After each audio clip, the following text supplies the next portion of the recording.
I'm lifting my glass for another toast when I hear my name from the hallway. The conversation drifts through the partially open door of my father's study, carried by my brother's voice. She finally has enough money to help save our family legacy. Dominic's words hit me like a physical blow. That promotion couldn't have come at a better time. My father's deeper voice follows. Let's not rush this. Clarissa's always been cautious with her finances. We've been discussing this for weeks, my mother says. The vineyard needs that investment now, not when she's ready. The wine glass slips from my fingers, shattering against the hardwood floor of the dining room. Cabernet splashes across my cream slacks and pools around the broken crystal, our family vineyards. Signature vintage, now soaking into the centuries-old oak planks my great-grandfather installed. I stand frozen as the realization washes over me. This celebration dinner, supposedly to honor my promotion at Westbrook Design, was actually staged to soften me up. They've been planning to ask for my money. No, not ask. Expect. My hand trembles as I bend to collect the larger shards of glass. The cut on my finger barely registers as I try to process what I've just heard. $100,000. The exact amount I've saved for my cabin near Yosemite. When I was 12, I begged Dad to teach me about wine production alongside Dominic. I remember trailing after them toward the fermentation room, my notebook clutched in my hands. Clarissa. Dad had called over his shoulder. Your mother needs help in the kitchen. This is men's work. I'd watched from the window as he showed Dominic how to test the grapes, how to sense when they were ready for harvest. Later that night, Dominic's C in science was celebrated with ice cream. My academic award certificate remains stuck to the refrigerator, unremarked. The memory burns as I rise, leaving the broken glass behind. My hands have stopped shaking by the time I push open the study door. 3 heads turn toward me. The silence stretches taut between us. What were you just saying about my finances? I ask, my voice steadier than I feel. Mother recovers first, her smile sliding into place. We're just proud of how well you're doing, dear. That promotion is quite an achievement. I notice something strange. My hands have completely stopped trembling. The familiar anxiety that usually churns in my stomach when confronting my family has quieted. In its place is something unfamiliar. Clarity. I know exactly what you were planning, I say. You've been discussing how to get my money for weeks. For Dominic's tasting room. Mother's smile falters. Dad's chair creaks as he straightens. Your brother has put his whole life into this vineyard, Dad says, his tone hardening. The Matthews name means something in this valley because of his dedication. Dominic leans against the mahogany desk, arms crossed. This isn't just about me. It's about our family legacy. The tasting room expansion could double our revenue. I calculate quickly in my head 6 years of careful saving, working weekends, taking on additional projects. 6 years of independence sacrificed for a brother who's never sacrificed anything for me. That money is for my cabin, I say. My investment in my future. Mother's lips press into a thin line. So you'd put a vacation home above family?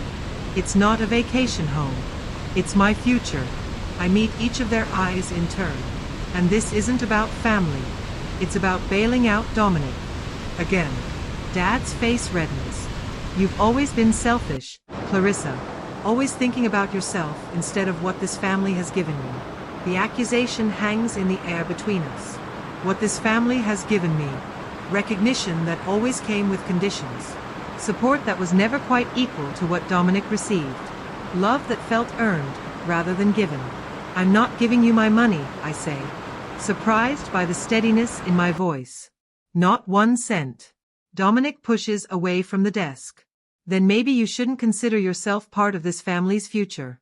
The threat lands exactly as intended. Exclusion. The ultimate punishment for failing to comply. For 3 decades, the fear of being cut off from my family has kept me obedient. Kept me trying to earn the approval that Dominic receives simply for existing. I look at them. These people who raised me, who shaped me, who are now trying to use me, and something shifts inside my chest. The cost of staying in their good graces has finally become too high. I guess we'll see about that, I say, turning toward the door. Behind me, I hear my mother's sharp intake of breath. My father's muttered curse. But for the first time in my life, I don't look back to gauge their reaction. I don't try to smooth things over. I just keep walking. The next day, at my apartment, the email sits on my laptop screen, its words burning into my retinas like acid. I stagger backward into my desk chair, stomach lurching as though I've been physically struck. Regarding strategies to secure Clarissa's contribution, reads the subject line. The message is from my father to our family financial advisor, who forwarded it to me, with my mother and brother copied. Paul, we need to present this as an opportunity, not a request, my father wrote. Clarissa has always been cautious with her money, too cautious, if you ask me. The promotion puts her in a position where she can finally contribute to the family legacy. We're thinking $100,000 for a 10% stake. My mother's reply follows. Remember to emphasize the family aspect. She's always wanted to be included. The final punch comes from Dominic. Let's call it Dominic's tasting room in the official paperwork. After all, I'm the one who's kept this place going while she's been building her little career. My hands shake as I scroll through weeks of correspondence. They've been planning this ambush for months, calculating the exact moment when my promotion would make me financially viable to them. Not as a daughter or sister, as a resource. I print everything, tucking the pages into a folder. Evidence. The next morning, I park across from the Hartwell & Sons law office, watching my family file inside. They don't know I'm here. After Sunday's confrontation, Mother left 3 voicemails insisting we talk through this misunderstanding like adults. Father hasn't called at all. Through the glass storefront, I can see them arranging themselves around the massive oak table. In the conference room, Mother smooths her skirt, Father checks his watch, and Dominic spreads papers across the surface. Aunt Martha sits stiffly beside them, her hands folded in her lap. The investment documents are centered precisely in front of an empty chair. My chair. I don't go inside. Instead, I call the office from my car. This is Clarissa Matthews. I'll be joining the meeting by phone only. I'm connected to the speakerphone in the conference room. Clarissa. Darling. What's this nonsense? Just come inside. Mother says. I'd prefer to have this conversation with some distance, I reply, surprising myself with my steady voice. Roger Hartwell, our family lawyer since before I was born, clears his throat. Well, we're here to discuss the investment opportunity in Matthews Family Vineyards.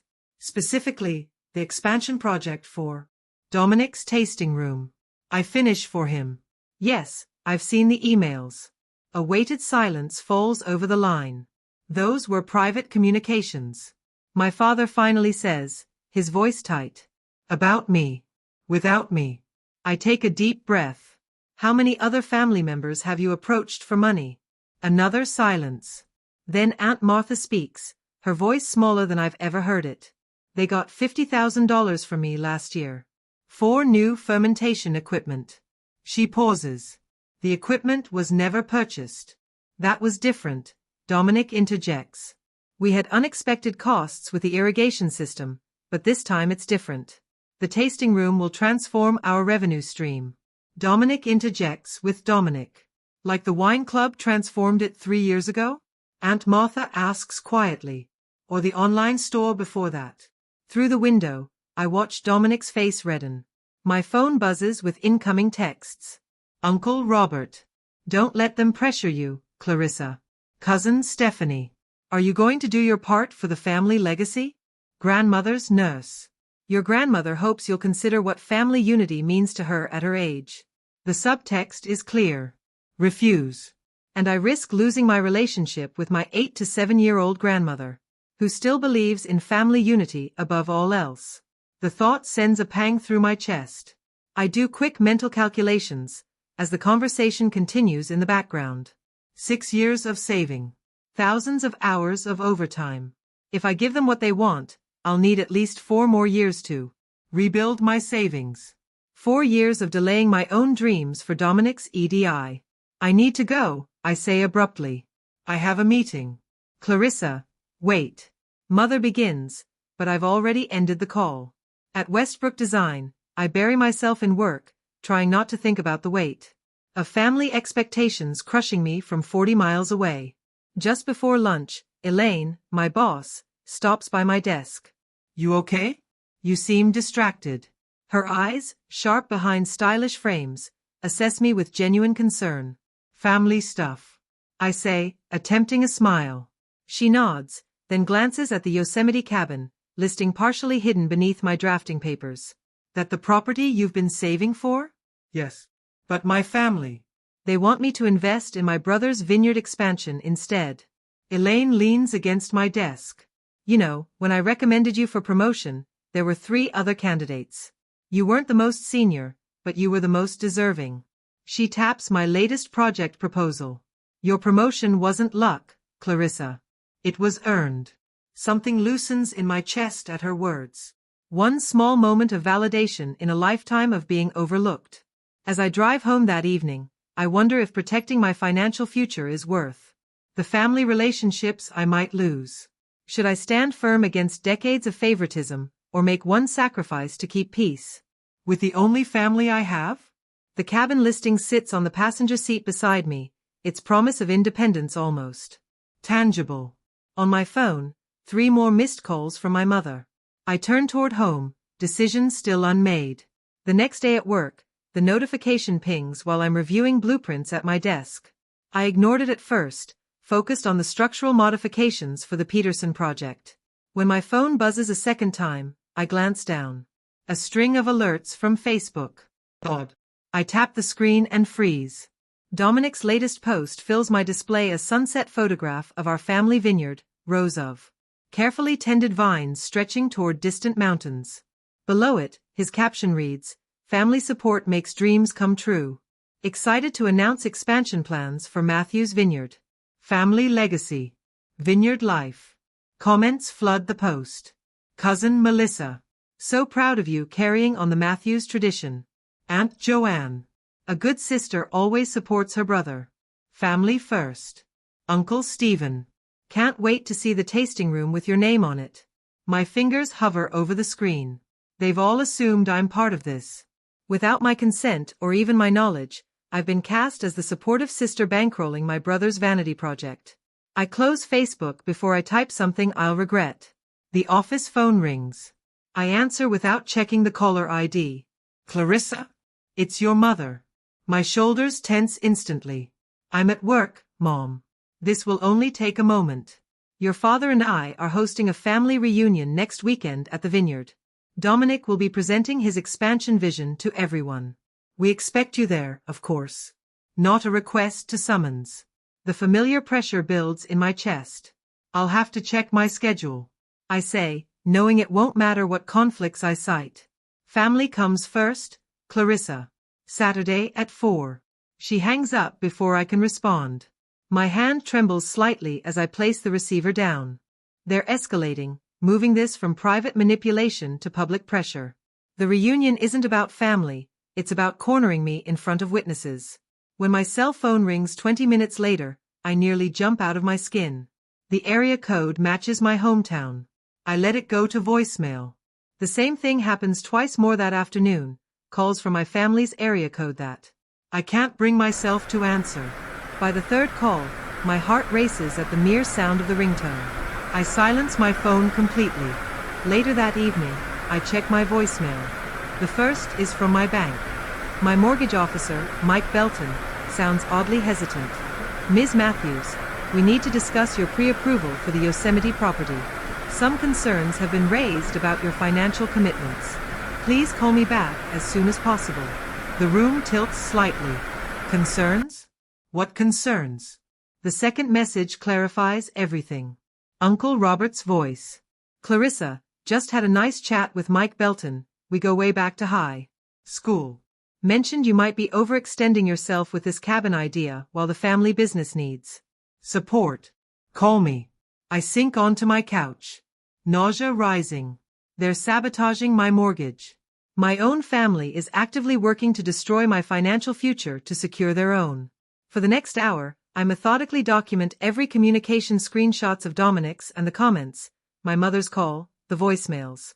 I send an email to my bank requesting all interactions regarding my mortgage application be conducted in writing and password protected. I change every password on my financial accounts. I contact the credit bureaus to place alerts on my credit reports. By midnight, my dining table is covered with papers, financial records, property information, loan documents.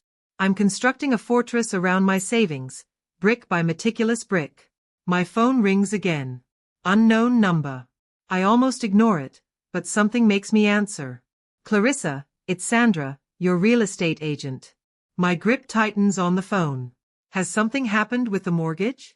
Nothing like that, Sandra says, her voice brightening. Actually, I have amazing news. Remember that property in Oakhurst we discussed?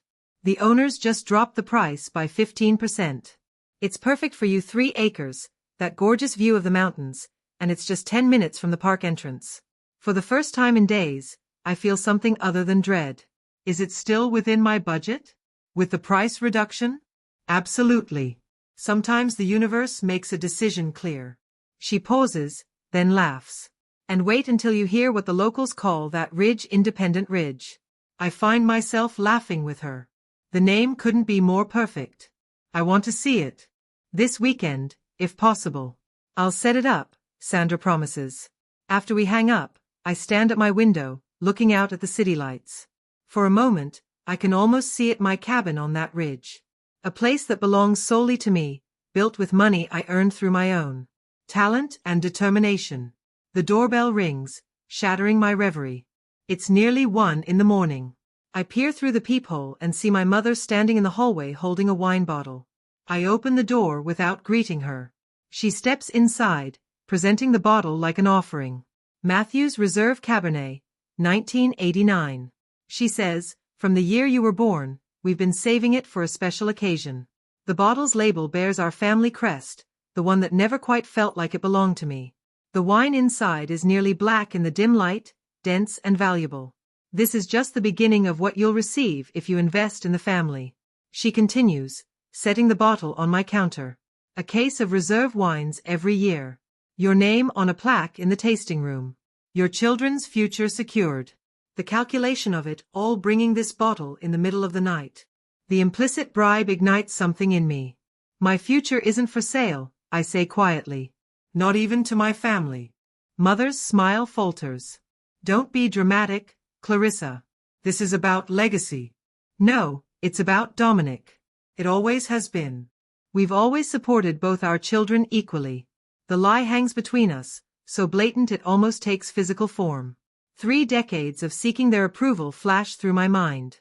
The academic achievements, the career successes, the financial discipline, all in pursuit of the recognition Dominic received simply for existing. I think you should leave, I say. She reaches for the wine bottle, but I place my hand over hers. Leave the wine. I might need it while I'm signing the papers for my cabin. The next morning at work, I find James at the coffee machine. Without preamble, I ask, can you help me draft an email? Threatening to quit already? He jokes, then sees my expression. What's going on? I explain the situation while we walk back to his office. He listens without interruption, without judgment. When I finish, he simply nods and opens his laptop. Family Financial Boundaries email, he says, typing. Let's make this crystal clear without burning bridges you might want later. For the next hour, we craft a message that's professional, direct, and unambiguous. No emotional appeals, no justifications. Just clear statements of my financial autonomy and the consequences of further interference. This is perfect, I say when we finish. Thank you for helping me. That's what friends do, James says simply. That evening, I call Sandra and schedule the cabin viewing for Saturday afternoon, the exact time of my family's reunion. While on the phone, I send the email James and I craft it to my entire family. The moment after I hit send, a weight lifts from my shoulders. At my dining table, I create a detailed spreadsheet comparing the financial returns of investing in my cabin versus the vineyard, property appreciation rates, rental income potential, tax advantages. The numbers don't lie, my cabin is objectively the better investment. My phone rings, it's my bank. Miss Matthews, this is Eliza Cooper from First Sierra Bank. I understand you've been working with Mountainside Financial on your cabin purchase, but I wanted to introduce myself. We specialize in vacation properties in the Yosemite area and can offer you significantly better terms than your current pre-approval. I smile as I add this new information to my spreadsheet. The universe does indeed seem to be making the decision clear. On Saturday evening, I drive through the iron gates of Matthew's Vineyard. That day I went to visit my new property, and since I gathered the necessary documents, I went to confront my family. The gravel crunches under my tires as I park beside a row of familiar vehicles. Through the tasting room windows, I can see them all already seated around the massive oak table. My parents, Dominic, Aunt Martha, Uncle Robert, the family lawyer. On the table in front of my empty chair sits a stack of LLC documents, waiting for my signature. I straighten my shoulders and reach for my briefcase containing my cabin's pre-approval letter, my financial analysis, and the deed reservation for my property on Independent Ridge. Time to show them exactly what I've learned about investments. I stand at the head of the massive oak table that has witnessed 4 generations of Matthew's family gatherings. Everyone's eyes are on me, some curious, furious due to being late, others wary, a few downright hostile. Aunt Martha fiddles with her pearl necklace. Uncle Robert drums his fingers against his coffee mug. Dominic sits directly opposite me, arms crossed, jaw set. The manila folder in my hands contains 10 years of Vineyard financial reports that took me 3 sleepless nights to compile. I've highlighted the key sections in impossible to miss or dismiss. Thank you all for inviting me, I say, my voice steadier than it's ever been in this room. Before we discuss any investment in Dominic's tasting room expansion, I'd like to review the Vineyard's actual performance. I lay out the first report, sliding copies toward each family member. For the past decade, the Matthews Vineyard has operated at a profit margin of less than 2%. That's significantly below industry standard. Dad shifts in his chair. Mom's smile tightens. In 2019, there was actually a loss of $35,000. I continue, making deliberate eye contact with each person around the table. And in 2021, despite record tourism in the valley, profits were only $12,000. Aunt Martha glances at Dominic, her eyebrows pulling together in silent question. Last year's harvest yielded 20% fewer grapes than projected. I say, placing another document on the table. Yet the projection for this year claims a 30% increase with no explanation for the turnaround. Those numbers don't tell the whole story, Dominic interrupts, his voice cutting across the room. You've never cared about the family legacy. You don't understand what it takes to run a vineyard. You just sit in your fancy office, drawing pictures of buildings while I'm working the land every day. The room falls silent. I wait, expecting Dad to jump to Dominic's defense as he always has. Instead, Uncle Robert clears his throat.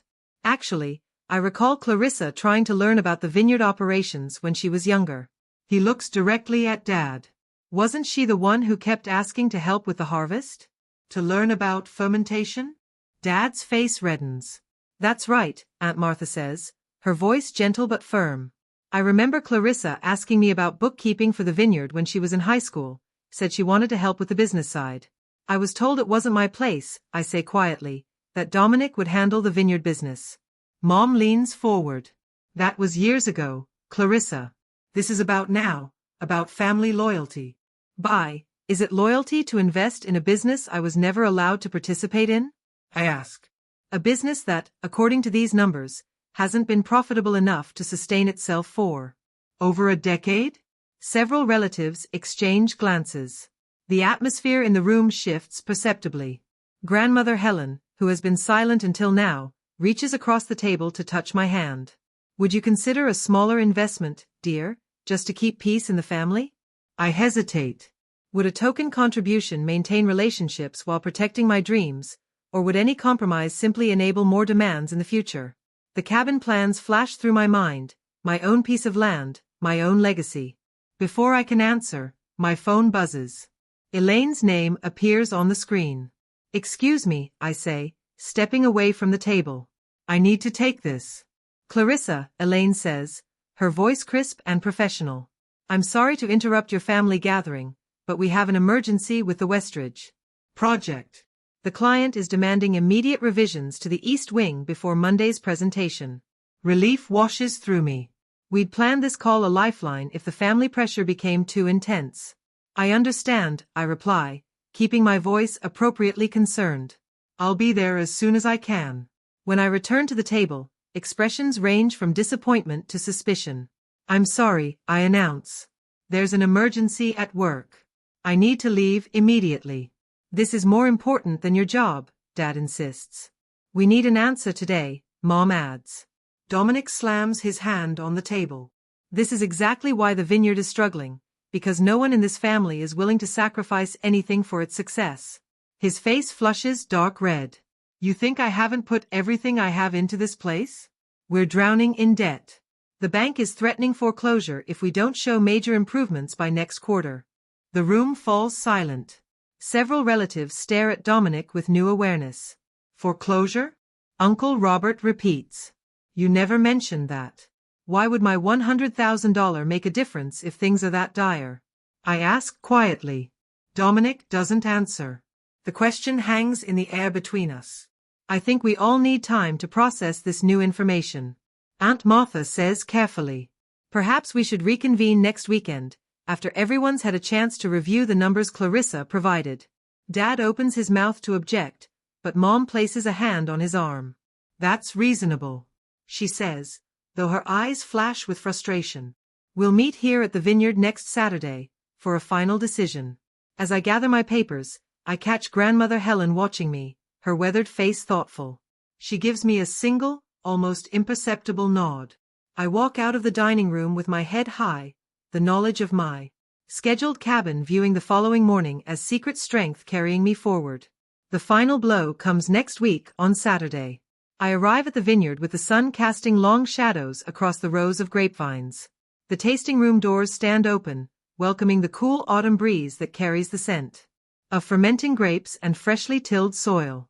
My hands grip the steering wheel tighter as I spot Dominic's truck parked beside our parents' sedan. They're waiting for me inside.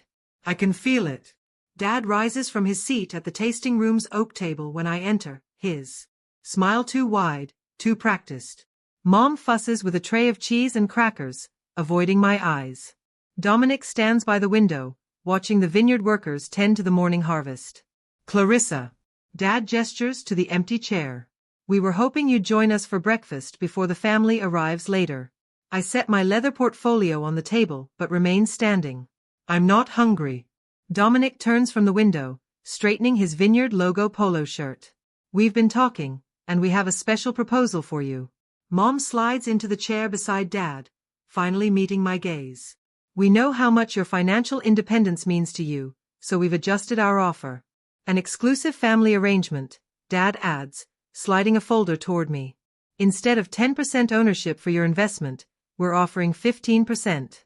I flip open the folder, scanning the new ownership agreement. The text blurs slightly as anger rises in my throat. 15%. Dominic repeats, his voice practiced, smooth. That's a 50% increase in your stake, Clarissa. No one else in the family is getting these terms. Dad leans forward, elbows on the table, fingers steepled. $100,000 for 15% ownership in a vineyard that's been in our family for 4 generations? Your great-grandfather would be proud to see you stepping up, Mom says, touching my wrist. Family supporting family. The subtext hangs heavy in the air. Refusing means choosing money over family. I close the folder slowly, gathering my thoughts. My heart hammers against my ribs, but my voice remains steady when I finally speak. I've already invested my money. The silence that follows stretches taut between us. Mom's fingers retreat from my wrist. What do you mean? Dominic demands, crossing the room in 3 quick strides. I unzip my portfolio and remove a stack of photographs, laying them one by one on the table. I bought a cabin in Oakhurst last week, 2 acres with views of Yosemite. The first photo shows a rustic A-frame nestled among towering pines. The second captures the panoramic mountain vista from the back deck. The third displays the deed with my name printed across it. You bought property without telling us? Mom whispers, her fingers hovering over the photos. Just like you discussed my finances without telling me, I meet her gaze, unflinching. I've invested in my own legacy, one I built myself. Dad's face darkens. This is incredibly selfish, Clarissa. Your brother has had every advantage I never did. I finish for him, and he's still asking for more. The tasting room door swings open as Uncle Robert arrives with Aunt Judith and grandmother. More family members filter in behind them, carrying potluck dishes for the reunion lunch. I hadn't expected so many so early. Perfect timing. Dominic forces a smile for the newcomers while hissing under his breath. We're not done discussing this. Actually, we are. I turn toward my extended family, raising my voice slightly. Since everyone's here, I'd like to share something important about the Vineyard expansion. The room quiets as I retrieve my laptop from my portfolio. Opening a financial analysis spreadsheet, I connect to the tasting room's wall-mounted display. I've reviewed the Vineyard's finances for the past decade. I begin, clicking through charts showing declining profit margins despite increased production. Based on current debt load and market projections, the tasting room expansion would require 5 investors at $100,000 each to become profitable within 5 years. Uncle Robert steps closer to examine the numbers. $500,000? Dominic said you'd need just 1 or 2 investors. Dominic lurches forward. Her numbers are wrong. She doesn't understand the business. Which numbers are wrong specifically? I ask, scrolling through the detailed analysis. The overhead costs you provided to the bank last quarter? Or the profit projections you shared with potential investors last month? Dominic's mouth opens and closes, no words emerging as he realizes I've accessed the same financial records he used to secure his business loan. These numbers contradict each other. I continue, highlighting discrepancies between documents. Either the Vineyard is struggling more than you've admitted, or you've misrepresented its potential. To investors. Uncle Robert removes his glasses, rubbing the bridge of his nose. Maybe it's time to consider professional vineyard management instead of more family investment. The room erupts in murmured conversations. I catch grandmother's gaze across the crowd, expecting disappointment. Instead, she offers a slight nod, her eyes clear with something that might be respect. Later that evening, as I drive back to my condo, my phone buzzes with texts about rumors that 3 potential investors have withdrawn their interest in the Vineyard. My parents haven't called or messaged since I left the reunion.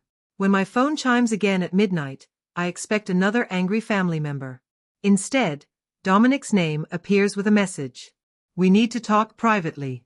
I have a new proposal. I set the phone down without replying, watching city lights shimmer through my window. Whatever his new proposal might be, I'll face it on my terms, not his. For the first time in my life, that feels like enough.